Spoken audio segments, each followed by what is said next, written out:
been joined by David Hulston. David is from IndyCube Ventures, one of the primary providers of angel funding in southeastern Wales? Well, all of Wales. All of Wales. And so we've been talking a lot about the role of angel funding in the startup ecosystem. So David, can you explain to us what is angel funding?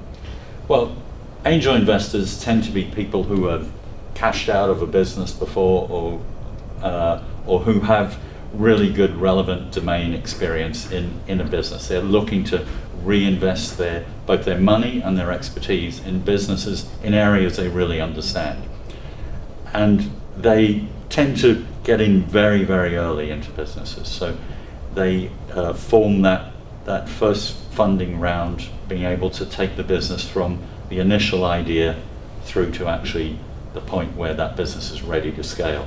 Okay, so how is that different to what venture capital provides? Right, venture capital tends to, no matter what they say, tend to come in when the business has been de-risked and it's actually engaged with customers and it's ready to build and scale and expand. Venture capital doesn't go in early to businesses. They want that role to be done, and that role is done by angels, so de-risking that business. How early is early? If I've got an idea, I wake up tomorrow morning, I've got an amazing idea for this new startup. Do I come to you at lunchtime and say, hey, I've got this great idea, do you want to back me?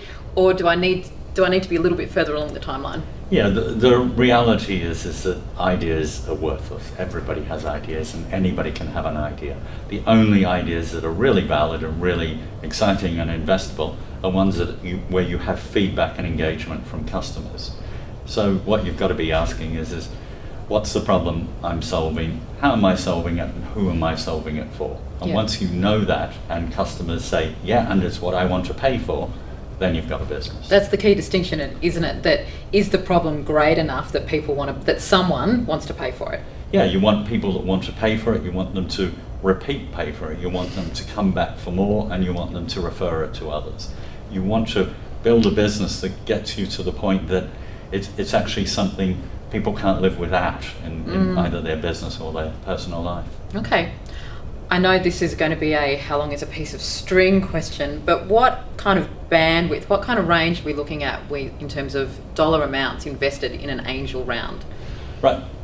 The amount of money going in in angel rounds has got smaller, and the reason it's got smaller is that it's cheaper to build a business these days. So 10 years ago, you would have been looking at $500,000 would not have got you very far in building a business. It wouldn't have built much technology.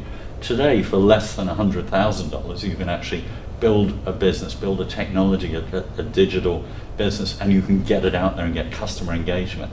That won't be enough to scale and build the business, but it will be enough to get you started and engage with customers. Awesome. When I go looking for some angel investment, do I generally seek out multiple angels, or do angels like to work one-on-one with startups? Generally, from my experience, angels won't invest all the money in one business. That's almost not really the definition of an angel. Angels look to syndicate, de-risk some of what they're doing. But you don't go out spraying around to lots of angels. It's really about focusing on an angel who will lead that deal, and look for that angel to bring in his friends, syndicate, his co-investors. Okay.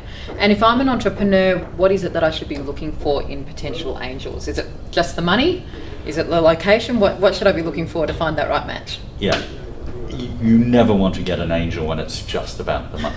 That's not the right angel. You want smart money, and that's a domain expert, somebody who really understands the area that you're talking about, understands where you're at, your commitment, understands you. So it's really about getting an empathetic person who understands that technology and is almost as excited about it as you are.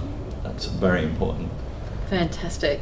David, thank you again so much for your insights, particularly in this case around where angel investment sits. I think it's a really important step in the funding process for entrepreneurs, and we don't necessarily understand.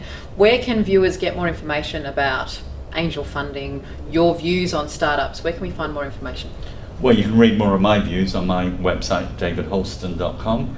And for angels, there are angel networks everywhere we live. So there are angel networks in Brisbane, the Gold Coast, Sunshine Coast, And there's the umbrella organisation, the Australian Angel Investors Association, so you can look to them to find out where there are angels near you. Fantastic. And of course on the Digital Brisbane website we're always listing events, education and other resources to help entrepreneurs in their journey.